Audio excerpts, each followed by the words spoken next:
And we are live. Greetings, friends of the apocalypse. This is Podcast at Ground Zero, episode 59, Wool. I am Jared the Apocalypse Nerd Wallace. He is Adam Bomb Glancy. And welcome back to the apocalypse, folks. We know we're gone for a little bit, but, the radiation levels were getting terrible, and I was not able to go out and get the antenna up just until recently. So now we can start broadcasting again. So... Thank goodness that you had a better suit for going outside than the protagonist from this novel that we are about to review. Yes, correct. That is much. That's a very good thing. So yeah, folks. Yeah, we had to take a little. Hiatus. There's been a lot of stuff going on with myself, Mr. Glancy. We had show season, and I said because this is, as you know, this is a labor of love type thing. It had to get pushed down on the priority list a little bit, but some things have cleared up in certain areas, so we're going to try to get ourselves back on track again. But of course, as I just read, that G Plus Hangouts will no longer be doing the live broadcasts that go to YouTube and record it. Now they're switching it to a YouTube live streaming event thing. So now I'm gonna have to relearn that whole thing to make sure it works the way it's supposed to. But I'm sure it'll work out. Because we never have any problems with that stuff. No, we. When's the last time we had technical difficulties? I mean, last show. I was about to say, yeah, but that was a long time ago. Because it's taken us so long to get back on the air. Those technical difficulties were a long time ago. I know, yeah, because our lower third is back, which it wasn't last time. Oh, that's right. Yeah, that didn't work either. That didn't work, and then we lost me on the audio like 2/3 of the way through. Perhaps it is because I'm broadcasting from a different bunker. Maybe. Yeah. That's you had to switch to a different silo. Yeah. In fact, we are both in the same silo at this point. We're in the sunshine silo, although you wouldn't know it from the darkness around me. I find myself in the cheery state of Florida, having just missed a mini apocalypse where that Hurricane Hermione blew through and managed not to do any damage. Yeah, went north of you. So that happens a lot. Like, knock on wood, in the southeast here, things tend to go over or under, then back around, and they go through like the central or northern part of Florida. So I'm okay with that. Yeah, as long as it's somebody else's problem. I'm okay with it too. Exactly. So folks, so what's that? We're back. Just put this out there right now.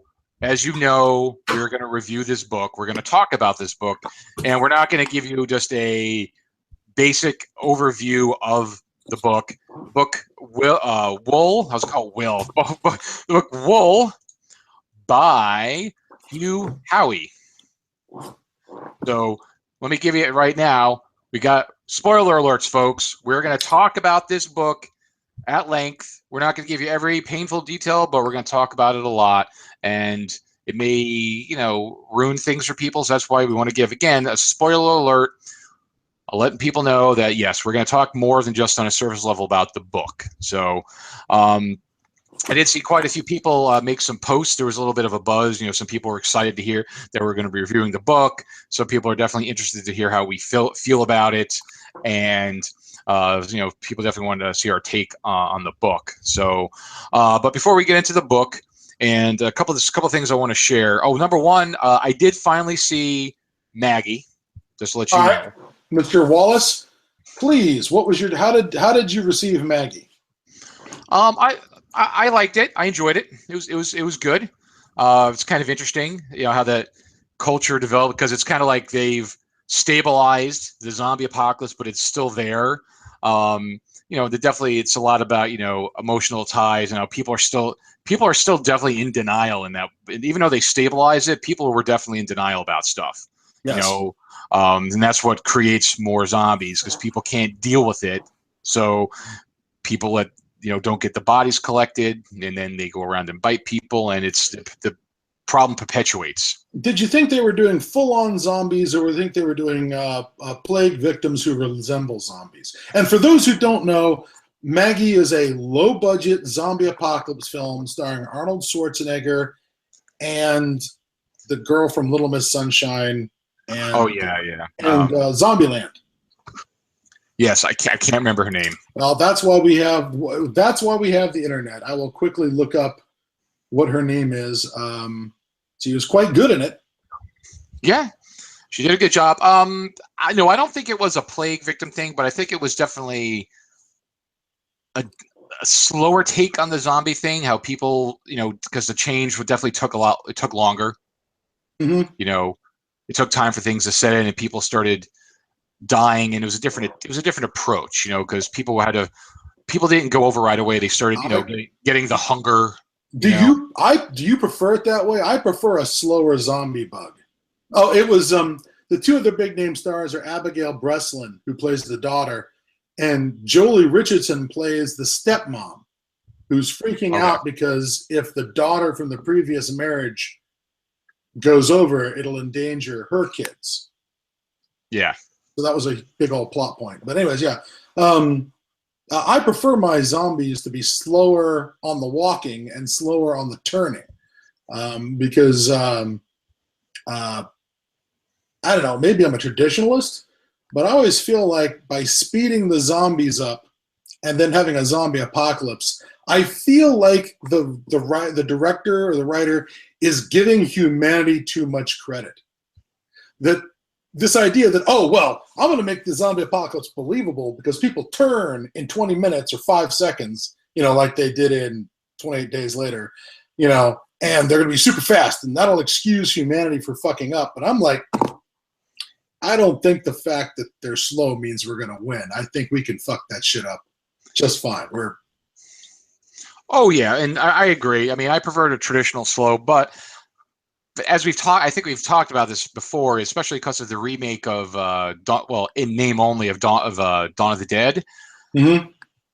I could see the fast zombie, and I could justify it, to an extent, because again, there's really no reason that the body would be slow, unless there's something in this processing that's not moving the body quickly, because there's no reason why they would have to be slow. I agree. You got a good point there. That biologically I can't justify it. But after they've been running around for a while and they rip up all their ligaments, they tear all their muscles and they never heal and they never regrow new tissue, they can slow down. Oh yeah, it's going to be the crawling dead at a certain point. It's not going to be the walking dead, That would actually be an awesome zombie apocalypse, which starts fast, spreads fast, and then they just keep slowing down until you're down to the stage where you're worried about ankle biters. Yep.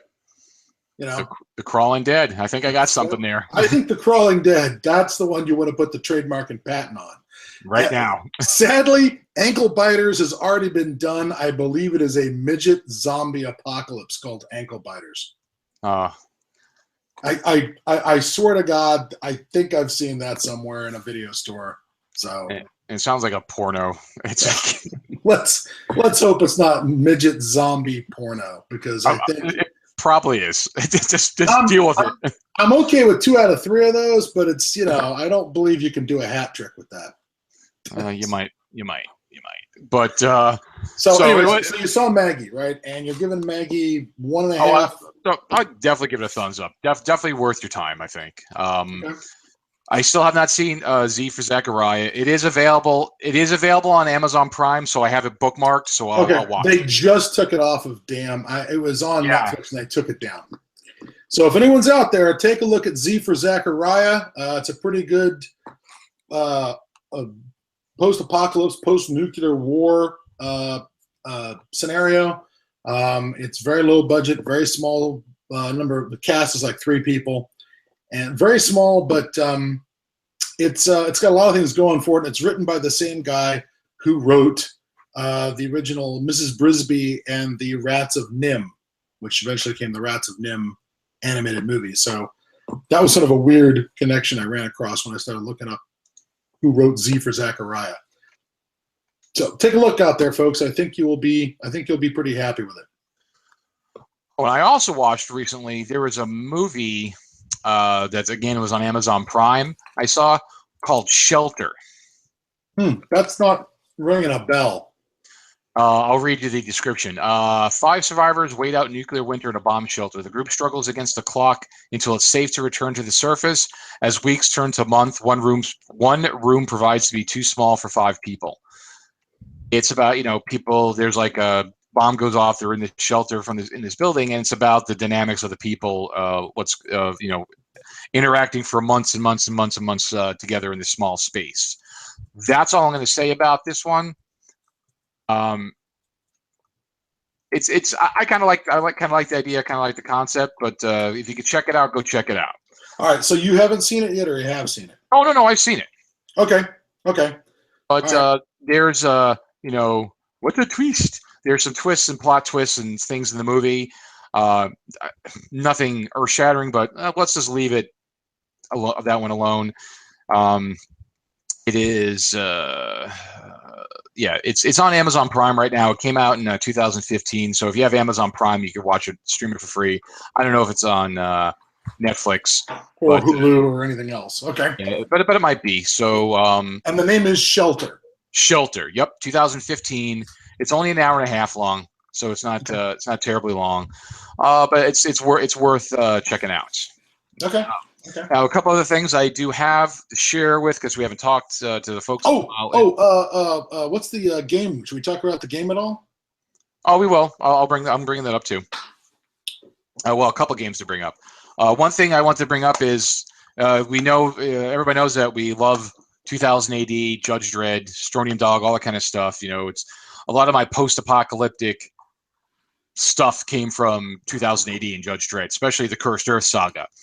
They have now put together the unabridged version of the Cursed Earth, because originally when it was published in England, there was 2 strips that came out in England that they did not release in America. When they came out the comic book, or they came out with the softback. One was about like these burger wars, like this area of the Cursed Earth that had, Burger King and Ronald McDonald were these barren leaders of these folks, and there was this constant war. And then there's another one where it had the Jolly Green Giant and all these other genetically engineered commercial icon things like Alka-Seltzer and all this stuff like that. They originally removed it because I don't think they thought that Americans would be able to handle the satire on their culture. But finally, in a nice, thick hardback, it's available. It's available on Amazon. I got it on Amazon cheaper than other places, but it's a really nice big hardcover, and it's got the entire story in it. Originally how some were color, some plates were color, some plates were black and white, and it has the original 2080 covers in the back from the issues that they were in. Cool, so, that's even better. Oh yeah, and it's got a map of the Cursed Earth and shows where everything happened. Is there by any chance, is there do they have the covers that they did for the old 80s collections? For the comic books, like from with the big 2-parter, when it was a 2-parter, because I want to say it was John Bolin did one of them, where it was just like this sort of hero shot of all the judges and Harvey Spikes Rotten and Tweak the alien all standing in front of the Killdozer. It might be. I'm looking here because they had like pinups and the covers, and there's a lot of stuff in here. Mm-hmm. Well, it's the original Prague covers. Because folks, that's what they called them. They called them Progs. So, okay, it's Prague, Prog. That's what they called them. They didn't call them issues. They called them Progs. Wow. Somebody from England, dial in and tell us why they're called Progs. Yes, please give us the answer to that. But it's got a lot of like. Is that related to Droogs or something? Is this something Alex and his little Droogies would go by and pick up the new Progs, all horror show? Maybe. Well, there's part of that. It doesn't have the whole thing. That's too bad. That was a great piece of art. Yeah, it was a nice piece. That was a really great piece. But I think I got this for. I think the retail is $35 US. I got it less than that on Amazon with Prime, so free shipping. So, but yeah, I was glad to get my hands on this. So, I got that, and I also picked up at Gen Con because we were both at Gen Con earlier. About a month ago, was I've heard of this, never read anything on it. Was I picked up because I got a good deal on some of the stuff. I picked up the RPG Mutant Year Zero, which is I think it came from it's overseas. It was translated. It was I think it was originally published in like, oh God, I don't know what the hell it was. It's in another language. It's I think it's like, oh, it's like, somebody will correct me on this because that's how people are on the internet, and that's fine. So I don't quite recall. I'd have to look it up, but it wasn't. I'd be shocked if it was in another language. I'd be shocked if it wasn't German or French, because they're the guys who crank out the most role playing game material that I know of. Yeah, it was something. I'd have to look it up. It was originally by.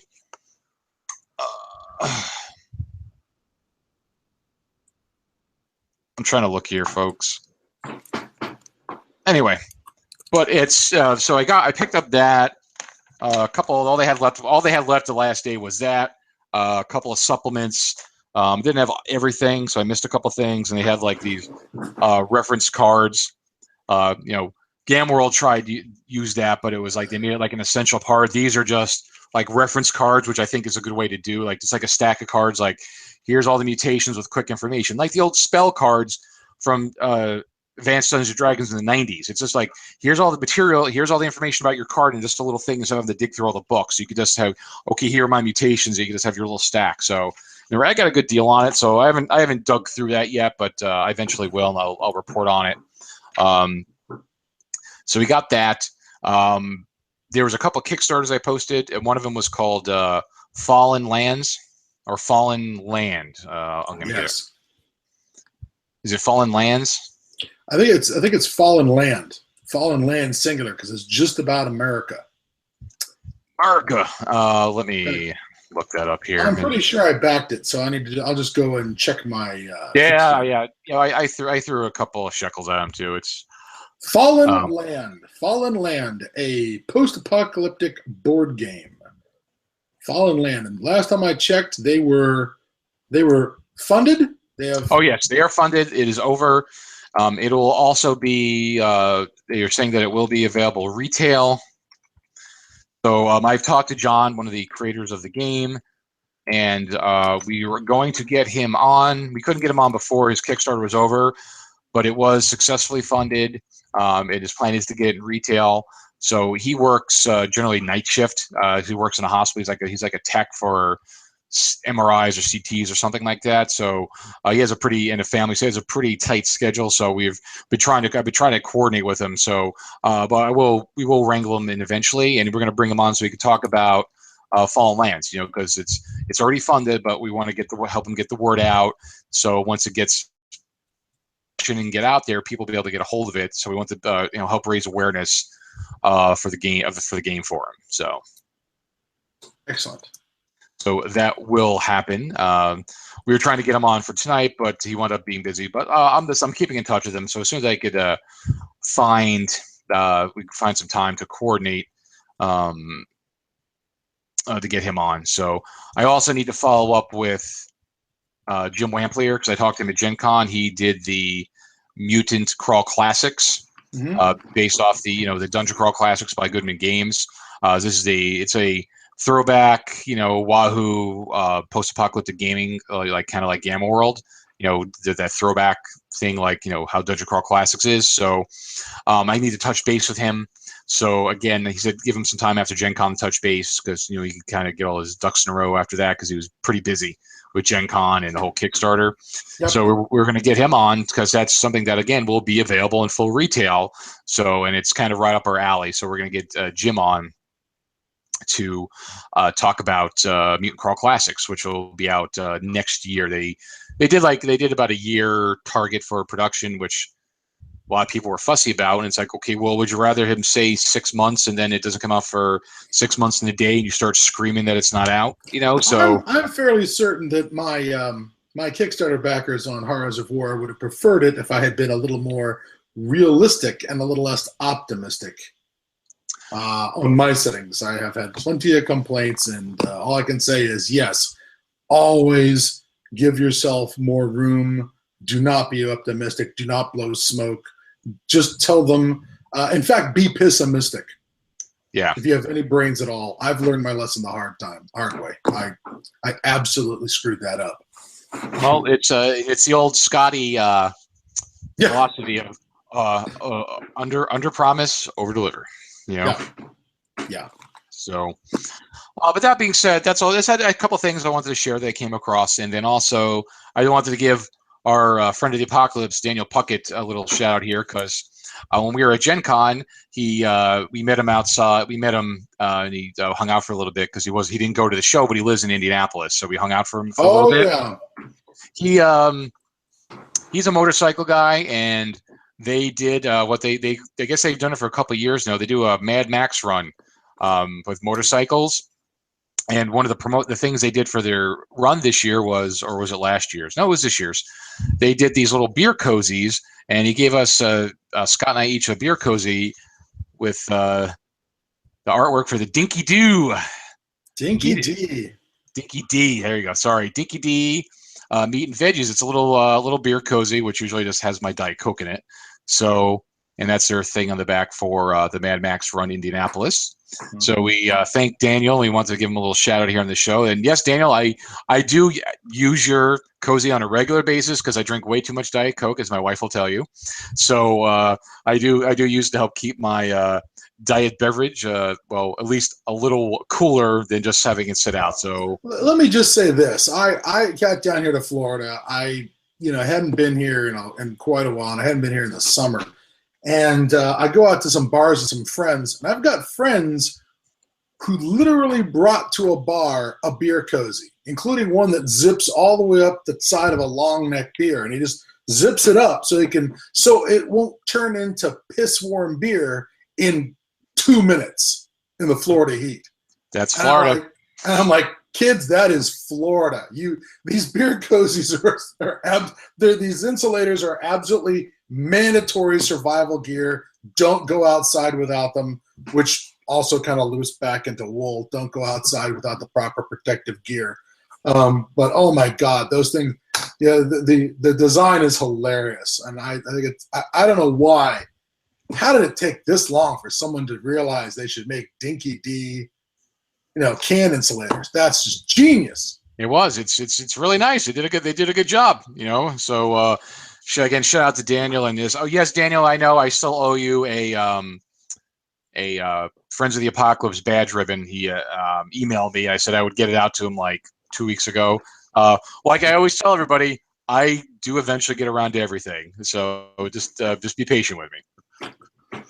Excellent. So now, speaking of being patient with us, we're going to move on to our book review of the day. Wool. So again, folks, we're going to start now. Now that we're a half hour in, we're actually going to start talking about the book. But we're going to talk about Wool, part of the Silo series. So again, one last time, spoiler alert, folks, we're going to talk about more than just surface level details of this book. Okay, so last chance to tune out. And all right, 3, 2, 1, we're going. You're done. So all right. So Wool by Hugh Howey is part of what's now called the Silo series. There is more than just Wool. Wool is apparently a compilation of 5 books. You probably have what they call the omnibus, and that's what I listen to. But there's two other books after that. There's Shift, which is book 6, 7, and 8, and Dust, which is book 9. So I think the way it originally started was as a short story. Yeah, he published it as a standalone short story, and he went through Amazon's system. The self-publication Kindle. Yeah, and then just started adding stories. And if there is one thing about the Wool series is that it does read very episodic. I mean, that was, if I have any gripe, that first chapter, the first book, is sort of perfectly encapsulated. And it feels like, that was the first, it very much feels like, here's the first short story or novella that I wrote, and it is complete. And then the next stories are added onto it in that same world. but that first one feels really complete. You know, it doesn't feel like just the opening chapters of a novel. Yeah, it definitely has that feel to where it's. It almost felt to me sometimes it's like he had the original concept, and then he kind of expanded upon it. So, I kind of got the feeling of that sometimes. It felt like that he expanded it further than he originally intended to. Mm-hmm. I think it does get that feeling a little bit. Yeah, So, at least in the first books under Wool, and I've started Shift, okay. which are some of the prequels, but I'll leave those aside for the time being. But it definitely felt like something that was. He had a complete story. It was really popular, and he went back and revisited it. And I'm not saying that this is somehow a cheat or he's done this wrong, but you know, it definitely has a feeling like, you know, he told the first story, and then then he realized that he had enough popularity that people would listen or read, I should say, and he now had the luxury to expand the story. But it's sort of expanded episodically, like, you know, as he's writing book 2, I'm not sure he knows what's going to happen in book 5, but he's still writing forward. It builds and it feels pretty complete. You know, I don't feel like it feels like he didn't, you know, maybe he didn't quite know how it was going to end when he started writing it. But by the time he's done, it's got a pretty complete feel. I didn't run across any big contradictions, you know. No, I don't think so. At all. If those existed in the original novels when they were published piecemeal, I never saw it in the omnibus. No. This thing read as a complete story. Definitely. And also, just to clarify, folks, we're calling it a post-apocalyptic. Some people may classify it more in the dystopian realm as opposed to post-apocalyptic. But as we've talked about many a time. I was saying, as we've said many a time, there's a lot of gray area between post-apocalyptic and dystopian. You know. So, what do you think is the? Give the folks at home the setup. What's the world of Wool? The world of Wool starts off with a couple of the main characters, and these people are living in what's called a silo. They call it the silo. They live underground in this large silo, and they don't really know anything about the outside world. Okay, like beyond what they could see on these these giant TV screens, which have cameras, and they look at the outside world, and all they see is a bleak wasteland. Mm-hmm. You know, and it's a pretty big silo. It's supposedly it's 140 levels. So it's pretty big, and it seems to be it's huge and houses a pretty big population. So thousands of people. Yeah, thousands of people.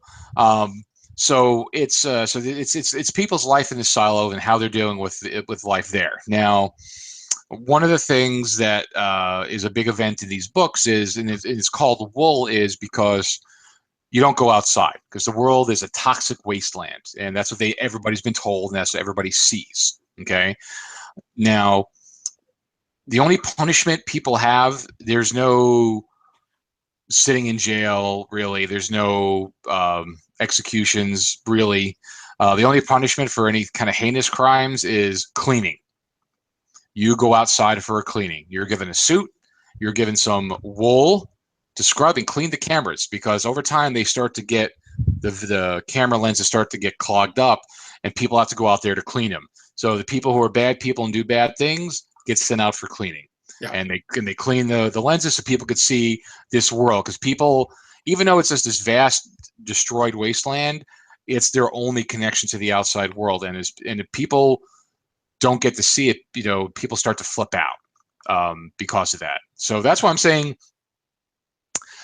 it's kind of dystopian in a sense that, you know, these people live in this society after an apocalypse, which seems to be, if I remember correctly, they tell how long it is. It's like several hundred years. It's like 200 plus years, if I remember correctly.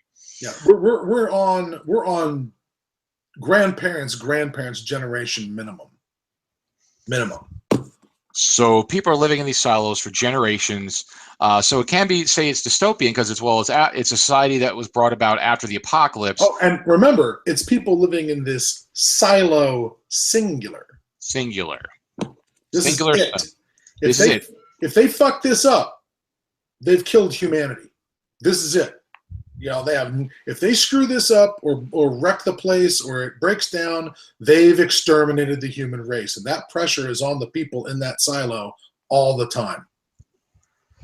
So it's sorry, folks. So I'm fascinating. That's why he's young. No. It's as always. No, I'm boring myself. But So yes, I guess you could say it's just, again, I know somebody had some dialogue supposed to that you responded to more than I did because I didn't have time to respond about. Wanted to see us talk about dystopia and as opposed to the apocalypse and societies really coming up and stuff. So yes, there was an apocalypse. It's obvious there's apocalypse and it's a society that is brought up afterwards. But is it really?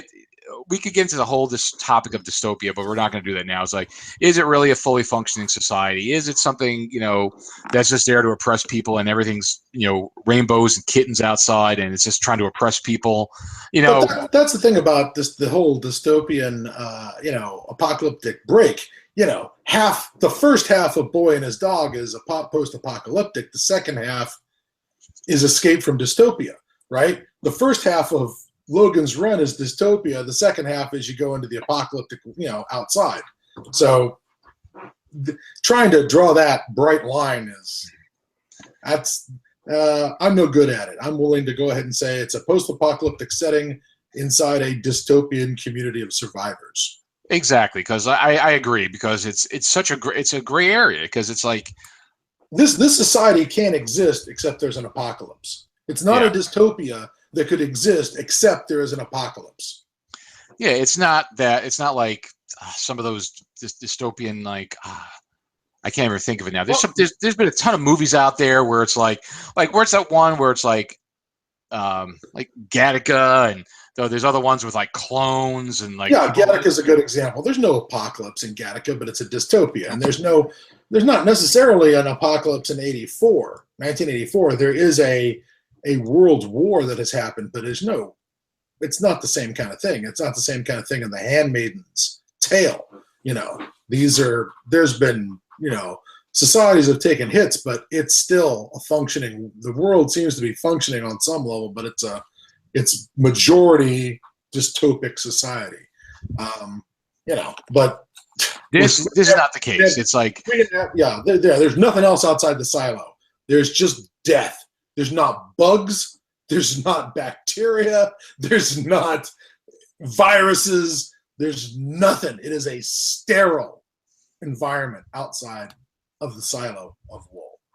So if people want to say it's dystopian, again, me and Scott are in agreement with that's a gray line. It's pretty wide. So there is a dystopian-like society in this apocalypse, but again, I feel it's more of an apocalyptic setting than a it's not really. I don't really feel it's a dystopian setting. It's like it's a survival setting. These are people surviving, and there are things in place to try to keep these people surviving and keep them alive until the time is that they can come out of the silo. Exactly. And repopulate the world. So. And that is one of the things that comes up in the story. It's not a bunker. When they start calling it a silo, we think, as the reader, it's like, is it an old missile silo that they've hollowed out and repurposed? And, because those are stored underground. But at some point, the characters start to come to the conclusion that it's not a missile silo, it's a grain silo for reseeding the earth. They're being kept in long-term storage until it's time to replant. Oh wow! You jumped way ahead in the book. I know. That is way deep in the book, but that was one of the big reveals in the sort of, not even a reveal. I think it's just sort of they just sort of start getting the feeling that this silo isn't just merely a hole in the ground, a concrete world for people to live in. It's just it's there in some ways, even though it might be going on for 200, 300 years, it is supposed to be temporary so that humanity can re-emerge and take over the earth again.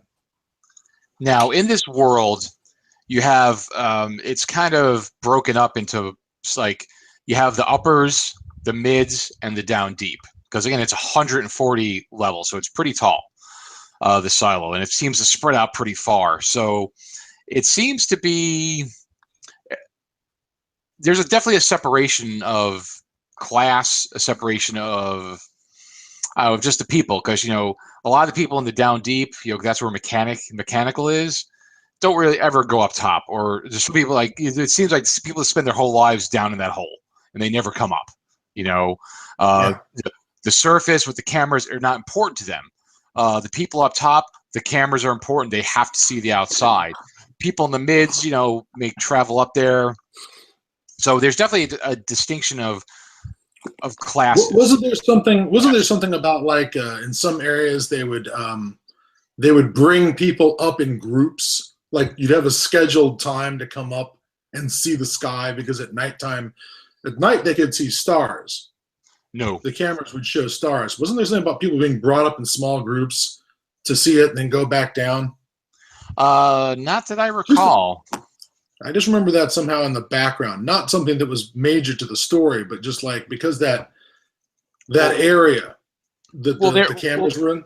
Well, there's this one guy who does go up there to try to see the stars when he can. No, I don't mean people came up to see the stars. See, that the guy who was the astronomer. No, I just mean that as part of your rewards benefits of being in the silo, if you're a good little silo dweller, you get to come up and see the cameras. Oh yeah, well, people took chits to take vacations, to get food and stuff like that. So it's just definitely developed society. I think there's like a sheriff of the silo, there's a mayor of the silo, which is more of a figurehead, because it seems to be, as you're reading the story, that there's a group called IT that's kind of in the mid-level down. The IT seems to be in control of everything. The servers, they're the ones who, when somebody has to go out for cleaning, they make the suits. They're like they are the technology people, because then you have IT, you have the sheriff, you have people who work with the food levels, growing things. You have the mechanical people who deal with power, oil, things like that. One of those things that really sort of stood out right away is that even though there's this IT and even though there's this mechanical, certain jobs that you feel, shouldn't that be a job for mechanical, aren't with mechanical. Certain jobs are reserved for IT, and one of them has to come to the ritual of cleaning. Yes. IT, supply makes things. They're definitely about recycling, because when people die, they're put into the earth and they grow things. They use them. They basically turn people into fertilizer. It's all self-sustained, because it's been self-sustaining for hundreds of years. They have oil wells in the bottom. They have power generators. So it's a fully sustained thing. And along the lines is there's something I found interesting in the story was the whole thing of the porter system, to transport things up and down, because there's only stairs in this silo. There is no elevator. It's only stairs. So they have people who are porters who carry and deliver messages, food, supplies up and down. So if you want anything to get from one place to the other, it is carried up and down by human power. And that's a whole nother culture in itself, is just the porter system. Yeah, and the very non-existence. Do you think the non-existence of elevators sort of was an attempt to keep the population separated? Well, as you'll see with people in the books, it's all about control. There's, I think the elevator systems control communication. Communication is very limited. It's all either by you write notes on expensive pieces of paper to travel up and down. So communication's slow. So if you're keeping people separated by elevators, by not having easy communication, because you could send phone calls and messages and stuff, but it's very expensive and nobody does it. So people are kind of isolated. There's like people, again, I said people who spend their entire lives in certain sections and never see, the whole thing. So that's interesting. One of the problems I had with the whole thing with the stairs and the levels is when they're traveling in the beginning, because you have two of our main characters in the beginning of the book. They're investigating like somebody. It's the mayor. When they're looking for a new sheriff? Yeah. It's the old mayor whose name is is it Jans? Yes. And the old deputy sheriff who was even older than the previous sheriff, whose name is Marnes. Marnes, yes. Yeah. And those are the two who start going to look for a new sheriff, and they have to go explore the silo to find the right person who's got the right file for the job. Correct. So it's about them because the old sheriff went out for cleaning for reasons we'll let the readers let the people find that out. Yes, you begin by having the chief enforcer of sending people outside gets sent outside. Yeah, that's a bad sign. It sends outside himself. So it focuses mainly on these two characters on their journey to get a new sheriff, an unlikely person from the down deep. Now, she's older, he's older. It seems like they're probably both, from what I could gather, they're both maybe in their 60s. That's what I picked up. They were in their 60s. They were not septuagenarians. They were not 70.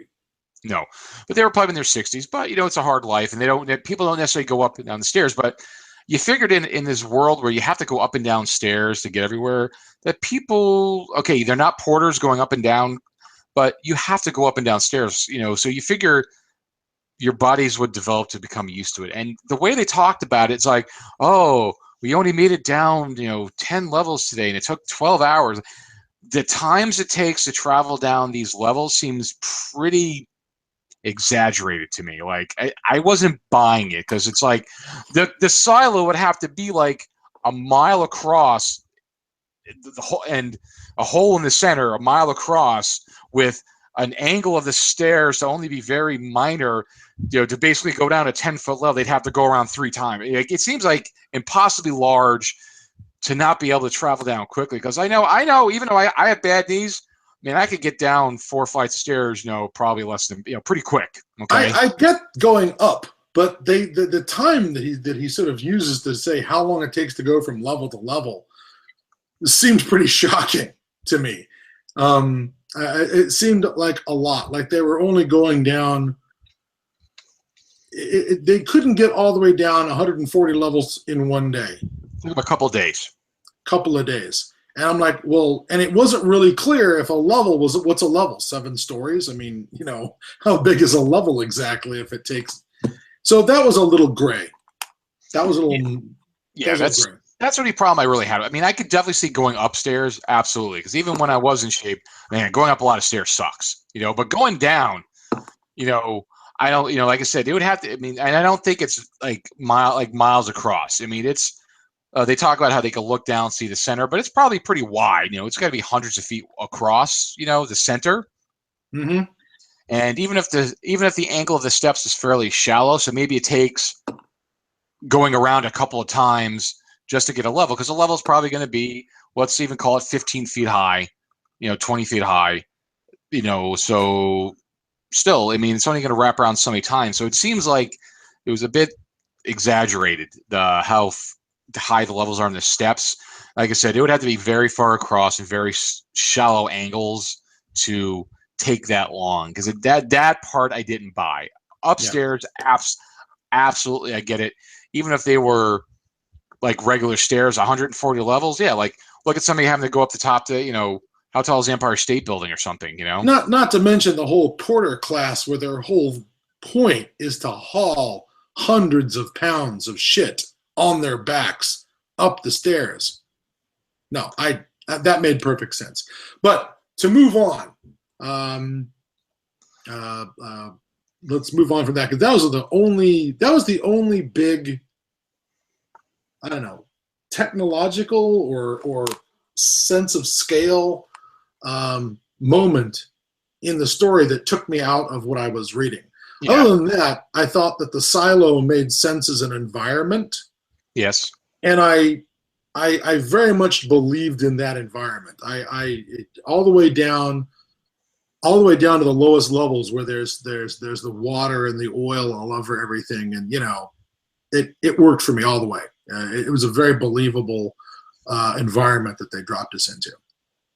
Yeah, and it seems like every major area had like security checkpoints, and you needed authorization to get in places. They definitely, the structure of the place is definitely very segmented and separated. They definitely wanted to keep people out of certain areas, keep people's knowledge separate, because that was one thing that was big in the story, is talking about anything but the silo is bad and will get you out for a cleaning.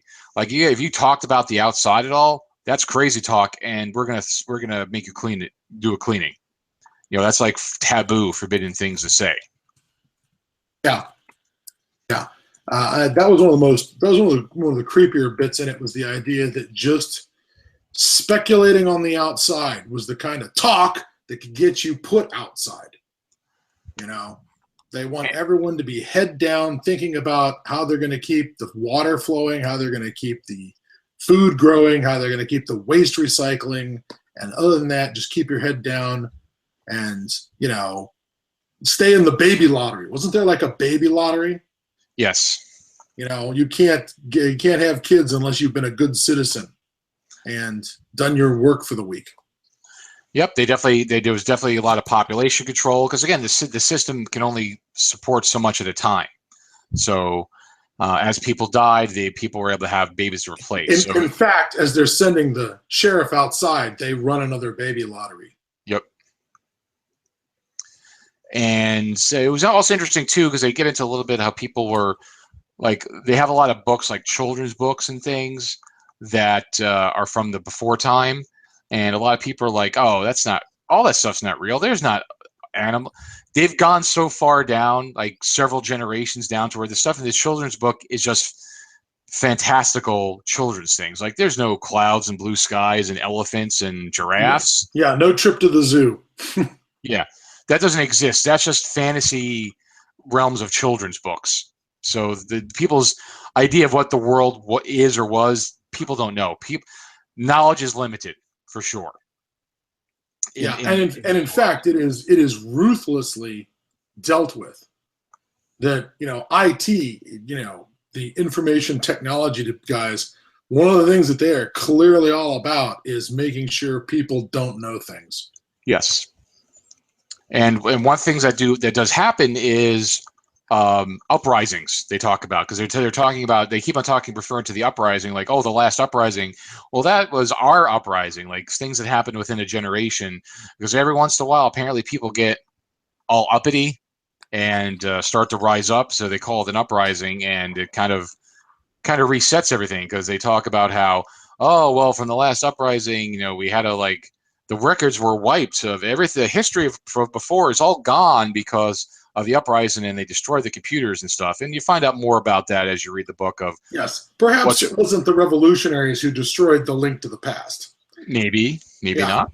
And maybe it wasn't, because they talk about the uprising, but maybe there have been more uprisings. And you don't know. Yeah, you start to get to wonder whether or not uprisings are something cyclical that the designers of the silo have accounted for. They expect them. And it's been built into the agenda. Yeah.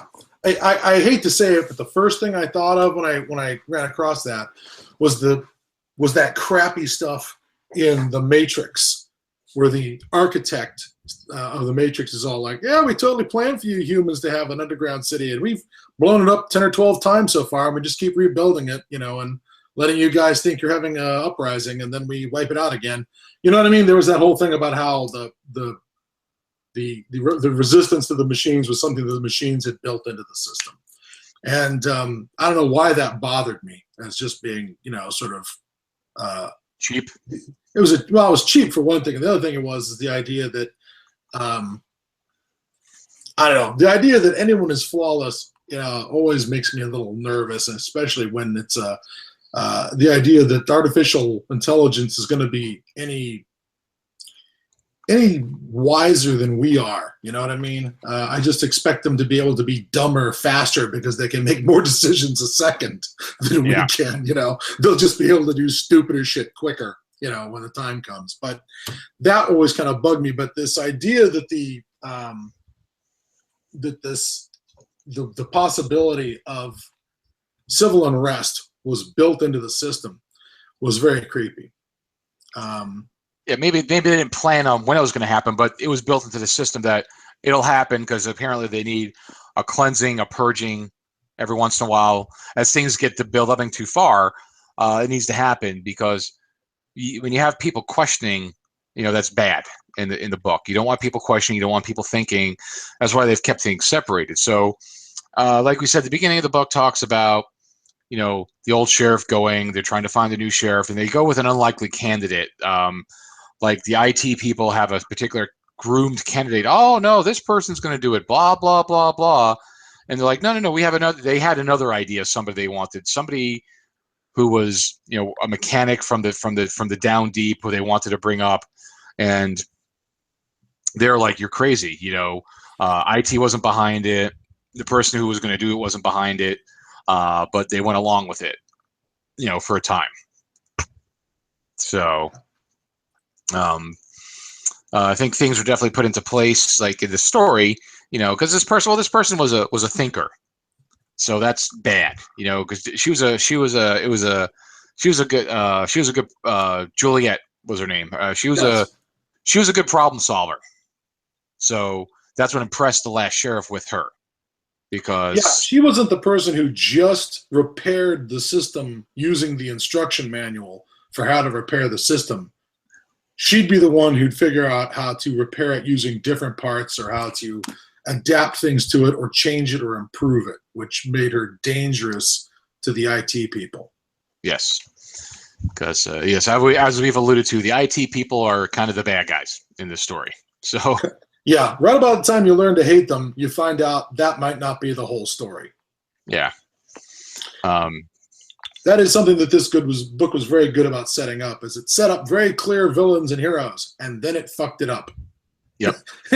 Right about time you settled into deciding who you love and who you hate. That is not the situation. The more you learn, the worse it gets. Yes, and then things happen with the new sheriff, you know, so it, you know, things don't last so long, and this is sheriff of it, you know, because eventually this new sheriff goes out for cleaning as well. So how far, Scott, should we go into the silo and what happens after, or should we leave that to be a mystery? If they want to just say, you know, they want to stop now, they can stop now. That's fine. I how do I put it? There are some of the best things about this novel are the things we haven't told you. That are some of the best twists, some of the best writing, some of the best thinking about the apocalypse, and some of the best thinking about this environment, this silo, is in the later part of the book. And I guess maybe rather than tell something, I mean, we could leave the question. Like, here's the question. The silo is clearly gigantic, right? Yes. It's enormous, all right? It is a huge project that was designed to survive an apocalypse. More importantly, it was designed to survive this apocalypse. It was designed to survive a poisoned environment, toxic air outside apocalypse. It was not designed to survive an alien invasion. It was not designed to survive a nuclear war with thermonuclear weapons going off and hitting the ground with ground bursts. It was designed to survive a very specific kind of apocalypse. How fortunate that it is that we lucked out to be in just the right kind of bunker at just the right time, just the right kind of apocalypse, and have just the right number of people in it at just the right moment when the apocalypse started, however many generations ago. And the level of complexity of the silo itself, it has oil wells, water pumps, generators, computer systems. It's a very big project that somebody had to build and spend a lot of money to make happen. This was not done on a whim. this is something even bigger than frickin' the Morrow Project. Okay, you know, it was bigger than anything that has ever been created by the U.S. government for survival, and even things like Cheyenne Mountain are only good for keep up and running for about a few months before they run out of power. Yeah. This thing is designed to survive hundreds of years, generations to be born and died in this environment. Self-sustaining. They could manufacture everything, but again, everything's finite. Things are recycled. Things are limited. Things are expensive. It's like we pump oil. We dig deeper for wells. We get oil to run the generators. The generators create power to run the computers, to run the lights, to manufacture, to make items. It's all self-sustaining. The entire system. But again, this silo was created to last for hundreds of years. And it just so happens the apocalypse upstairs is lasting hundreds of years. And it's a kind of apocalypse that this silo was designed to survive. This silo wouldn't have survived if a 5 megaton warhead had ground bursted a couple of miles away. It would have cracked this thing like an egg and buried everybody. Was there any, I'm trying to think if they talk about if there's any kind of nuclear war at all in it somehow. They don't really know why the upstairs is poisoned, but one of the things they talk about is the buildings they can see buildings from the old world. They can see them. They're distance, they're not sheared off. They're not melted. It's not going up and checking out the mutants in the Forbidden Zone like the Planet of the Apes. They're just decayed. They're just laying there derelict for 100 years. So they're falling apart, but they're not flattened like a nuke. So because they can see them in the distance, because when they look at their cameras to the outside, and this is addressed like right in the beginning of the book, is like you will see basically the top of the silo where the camera is. It's in a little valley. There's like a hill around, there's like a hill in front of the camera, and then over the hill you can see in the distance the tall ruined cities, kind of like, probably kind of like, I don't want to pick up the camera and turn it around, like Gamma World poster, of the first edition with that city in the distance of this decayed city. It's that kind of setting. Yeah, absolutely.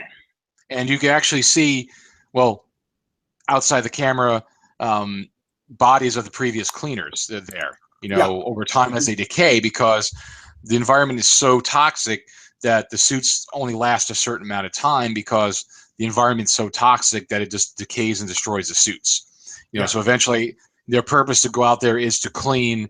It's like for the good. It's like I'm out there, I did something. The one last thing that you could do before you die is for the benefit of the society that you're in, is to take that wool and clean off that screen so people can see the outside, because that is the last that, like I said, if people, as they talk about how as the screen gets foggier and foggier and foggier, people start getting crazy. Like they can't see the outside, because generally you're looking at, 4 walls, ceiling, you're inside something. That is their only connection to a bigger world. And certainly, it gets more complicated than that in this thing. But much more complicated. It starts off you think it starts off like a very simple story, but how he managed to keep peeling the onion, and every layer that comes off makes the situation more complicated and more awful and more terrible with each layer, down to the level where, when I say you don't know who the bad guys are and you don't know who deserves to die or not, I don't just mean between the people, the protagonists and the antagonists in the story. There's a point where you begin to wonder if anybody should be allowed to live at the end of this thing. They do a really good job of when he kept expanding the story, he did it in ways that really, really worked for me, to where you're sort of so horrified by the situation you don't even know if it's part of you was like, well, it would really serve them right if they didn't make it, but at the same time there's that minor problem where they are it on the human race. If this project doesn't work, we're done. But the question is, what are we gonna be after we get out of the silo? You know what I mean? Are we going Oh to yeah. be anything that we recognize as us anymore? Or are we going to be this beaten down, crushed, willless, obedient surf race? You know what I mean? Are we going to return to the Middle Ages kind of caste system? Well, because one of the things I had problems with at times, but I tried because I'm looking at it from an outsider's point of view. Okay, it's kind of the whole. Actually, I use this analogy in because I told you about how I had the jury summons the other week. Yeah. And one of the things that the defense or prosecutor, I can't remember, I think it was defense, was kept on talking about is like, oh, you can only use the knowledge that is presented to you, even if you know it's wrong, blah, blah, blah, blah, blah. And, yeah. That's not something you want to hear. Well, they didn't quite say it like that, but that's how I read it. Yeah, you can only listen to the experts in the courtroom. You can't bring outside information in. Yeah, exactly. Even if you think the expert is wrong, like if you know 100% they're wrong, you still can't bring it in. Then they're not much of an expert. But that's a whole thing that I brought up about credibility, this and that. And I said, well, I told them, I said, here's the problem. I said, I'm putting this in context that I could understand. I said, listen, I'm a gamer. I've been a gamer for nigh on 40 years. Okay. And, paper pencil gaming, Dungeons and Dragons, things like that, to give them a context. So I said, this is the context how I see it in. This is a case of character knowledge versus player knowledge. I told them, I said, you might not know what I'm talking about, but the way it is I said this. This is why I didn't get picked. Okay. Wow. Yeah. The moment you said character knowledge versus player knowledge, there was a lever that they had next to the desk. They just went chink, Good job. I'm going to remember that for getting any gamers who are listening to this. Absolutely go this route. You will never serve on a jury. Keep going. All right. So you said, all right. So I said, this is a case of player knowledge versus character knowledge. I said, and in the context that we're talking about here is we as the jury, being jurors, we are the characters. And the only knowledge that we have is the knowledge that's presented to us in this case. But the thing is, we are players, though. We are playing this role as a juror. So we have knowledge outside of what is presented to us in courts. So every good player tries to be able to have the separation of character knowledge versus player knowledge, but it's a very difficult thing to do. So people are going to have, I went on something along those lines, and they're just like, Like, quick, get the schizophrenic off the jury. He's going to start talking to his other personalities. So, but the defense attorney, to her credit, was like, she's like, I get it. I know the terms you're talking about. And she started trying to talk to me in terms, I don't know if she really knew it. She might have, or she was just playing along. But these are many of the things that I said that got me out of having to serve on this jury. Besides, when they talked about, credibility, and I said, well, how do I know you're credible? How do I said, I go, well, how do I know you're credible, or the prosecutor's credible, or the witness is credible, or the judge, or even the defendant's credible? I don't know you people. I don't know if you're credible to me. I have to take your word for it, and I don't know if that's good enough for me. So these are the things I said. But anyway, the player knowledge. You were on your way out the door on player knowledge versus character knowledge. I think you may have over-seasoned the dinner there with the extra stuff about how do I know you people are credible? Maybe what if you're all weirdos and bums? How do I know?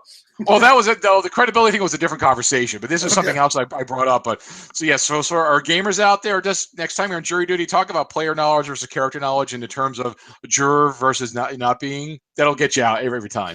But until you go the one time you get that prosecutor or judge who used to play D&D in high school, and he's suddenly like, exactly, that's it. That's exactly what I'm talking about. So you can't bring your player knowledge into this. Oh my God. Yeah. Okay. Anyways, back to Wool. Yeah. So reading the book, it felt like that because I'm reading this book, and some of the things that these people are going on about, like, oh my God, why don't you think about this, or why is it not? Because I'm not the character. I'm not there. I'm not in their world. Their world is very structured and very limited. So, but sometimes reading the book, it got hard for me to be like, oh God, what are they fucking doing? Because to me, it seems so obvious. Like they're like trying to put these things together that and they're so slow to process and think outside the box on things because they're conditioned to not do that. Yeah. You know? So me being from the outside, like sometimes it was painful for me to read, but that's good because you know what, he did a good job of developing these characters to be like how they should be because that's the world they're in. I didn't think of that. But that was actually a pretty good way of getting the characters to maybe make the decisions, to make bad decisions without having to invoke stupid writer tricks by just having them suddenly become dumb. These guys were conditioned by this environment and this society to be unable to think outside the box. And maybe what you just said there may be the sort of defining characteristic of everybody, including IT. Even when you get into IT and you see what's going on their side, they're no more flexible. They have no more initiative. Nope. Anybody else? Yeah, it's it because I think people were conditioned and bred that way by the system. It's not that they're stupid, but you get those couple people who actually are smarter, and they start to be like, "Wait a minute, I'm not understanding. Why is this?" You know, and he did a good job with that. You know, like you said, having the character all of a sudden be stupid would be ridiculous, but he started them all at a base, like you said, a base level of they're not capable of that kind of higher level of thinking because that's not how they were brought up and conditioned to be in. So I think I give him kudos for that. I think he did a good job with that. You know, Agreed. And it was, like I said, it was painful for me to read. I'm like, oh God, what's wrong with these people? You know, so yeah. So I was going to say here. So yes. So I said we're not going to go into certain things because we want to leave some of it a mystery, but it's definitely, it gets, like Scott says, it gets more complex. It gets more things happen, like I already alluded to that, the new sheriff has some problems and also goes out for cleaning. Yeah, so when she gets sent out for cleaning, the ball game changes. And that is the big turn in the book where they demonstrated what happens when you go outside the first time, and then they send you back out and it's not the same again. Yeah. So it's pretty good. It intrigues me enough to where I do want to track down and read the other books. I really want to see how the story is going to pan out. Because, God, what is it here? What's next? Shift is next. Shift and then Dust. Shift takes us back to pre. It's before everything happens, and it kind of gives you a story of why things happen and how they are. I don't know how I feel about that yet. I'm kind of like, well, do I want to see it all? I don't know how I want to see the story revealed to me yet. Exactly. But I don't know if going back to the past and letting go, oh, this is what happened, this is how it all built, unless he does the same good level of mystery that he builds into the first book. Otherwise, it seems kind of a cop-out, like, okay, well, here's what happened before. Yeah, just telling me about the thing that you've already revealed in the plot of Wool. Because there's reveals. There's big reveals in Wool. If you just go back and now, rather than have it revealed in the book here, we're now going to show it acted out, and then it doesn't actually give you the same level of visceral punches where it keeps turning the story. I would be a little disappointed, but I'm certainly willing to give him a shot at it. This is a good enough book that I am moving on to Shift. I have picked up the second book, and I've started to read it. But it is definitely set almost in a world that is almost identical to ours right now. Okay, and yeah, like I said, I'm willing to give it a try because it's like, what, I don't think he's going to cheap out like that. Just from the level of the quality of writing he did in the first book. So I don't think I'll do it, but I'll be curious. I'm curious to see what he does with it. And then he's not going to go the way of the guy who wrote Pride and Prejudice and Zombies. Have you heard about this, Jared? Now, you are familiar with Pride and Prejudice and Zombies. Yeah, basically it's the era, Victorian era, and Pride and Prejudice, and there's basically, they live in a zombie world, and everybody's brought up to fight zombies because yes. Well, the same guy wrote Abraham Lincoln Vampire Hunter. Okay. All right. Apparently, he's getting sued by his publisher because he turned in a manuscript that was apparently way too much. He took another old book. He took another book like Pride and Prejudice or something that, and it wasn't real specific in the court documents, but it's not like he took a book that was like Pride and Prejudice, an old book that was in the public domain, and then he just threw it on a word processor and reworked it.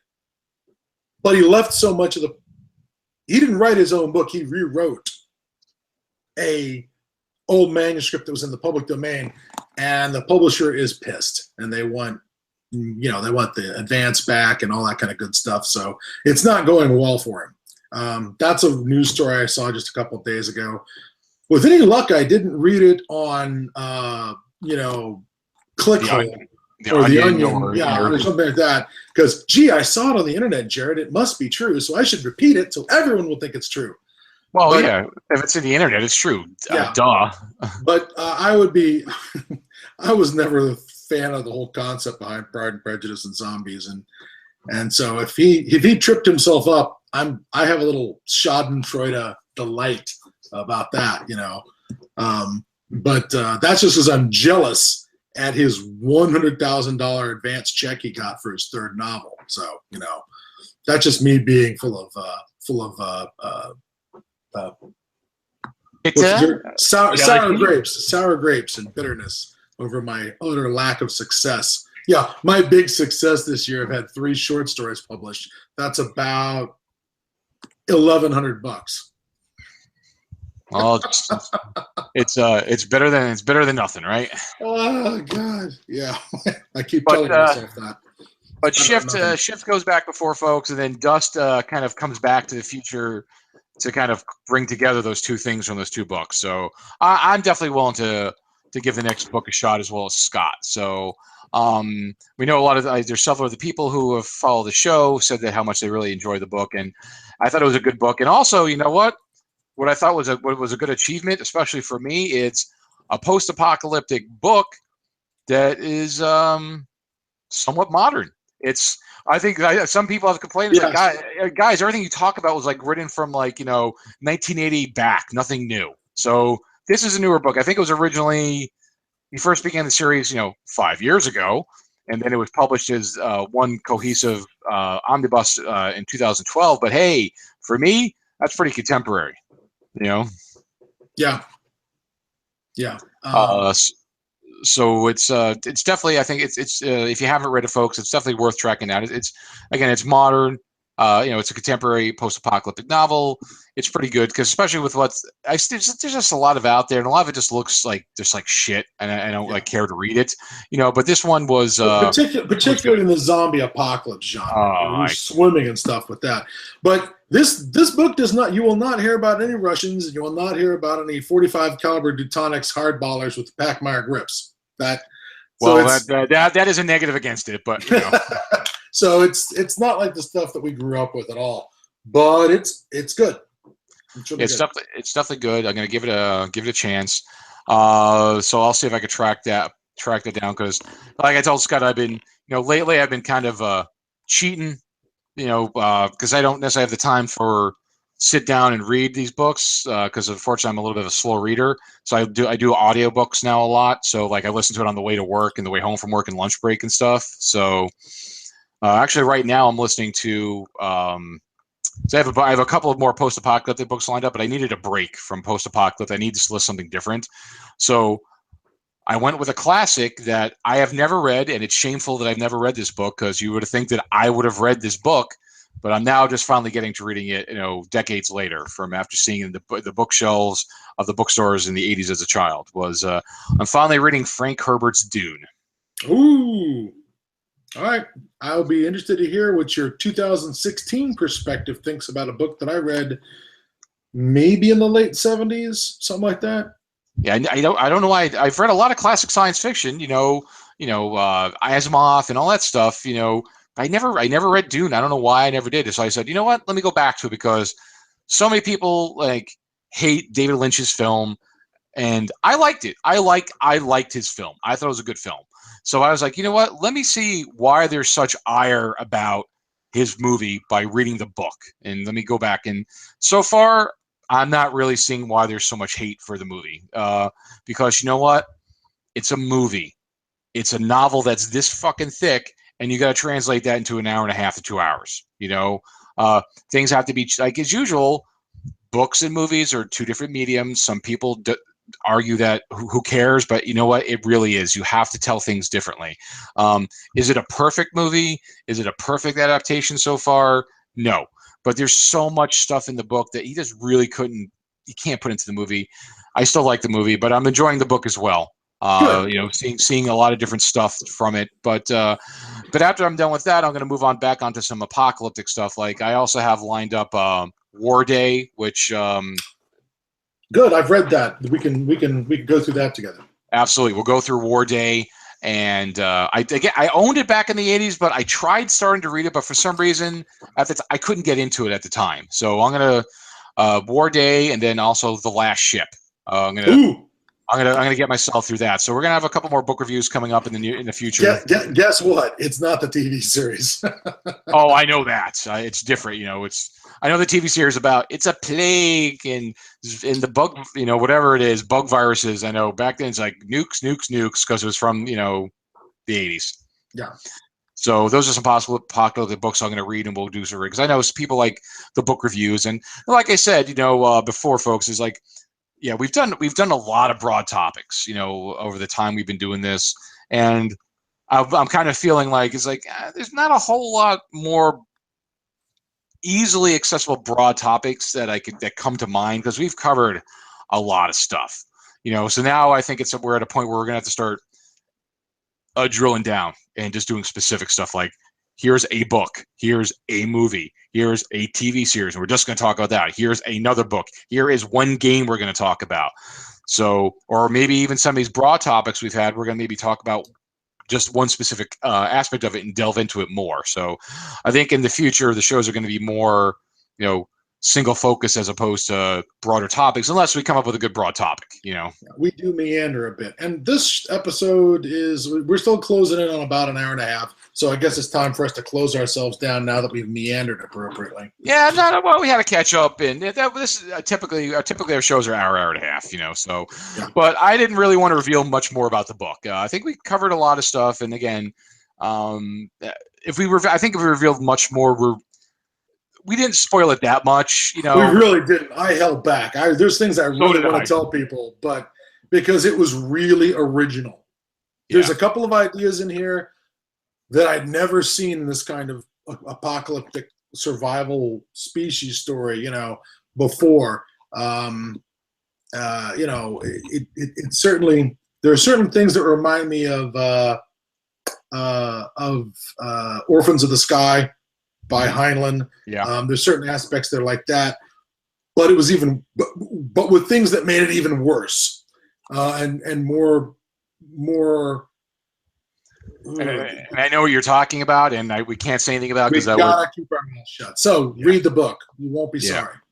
Yeah. So, folks, like I said, definitely, it's worth your time. So, all right. So that's it, folks. What we're gonna do next, I'm not sure. I got to think about it. I'm still going to try to line up John from Fallen Lands, see if we can get him on maybe next show. I'm going to reach out again to Jim Lamplier and see when he's free so we can talk about that. Otherwise, me and Scott will talk and see about what we're going to do for the next show.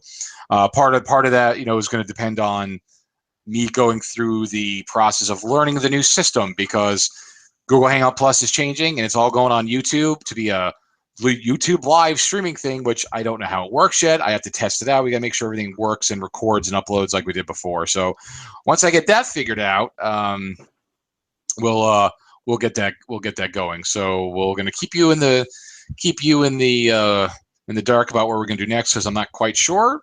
So we got a couple things lined up, and and that's it. So maybe we'll talk about a movie. Because there's been some movies. I want to watch that Z for Zachariah. I kind of like the idea of it. Maybe we'll do that. Maybe. Okay. We'll see. We'll just have to talk about it, folks. So that's it for us, folks. As again, we're glad to be back. Like I said, we just had a little break happen, but I know some people were worried that we disappeared forever, but we'll never disappear forever. We might disappear for a little while, but we'll always be back. And I'll try to be better about getting some more. share some information. Like when I see cool stuff, I try to post it on the blog just to, share some post-apocalyptic info. So I'll try to get some more stuff up there for you folks to take a look at the time. But otherwise, again, thanks everybody for your time.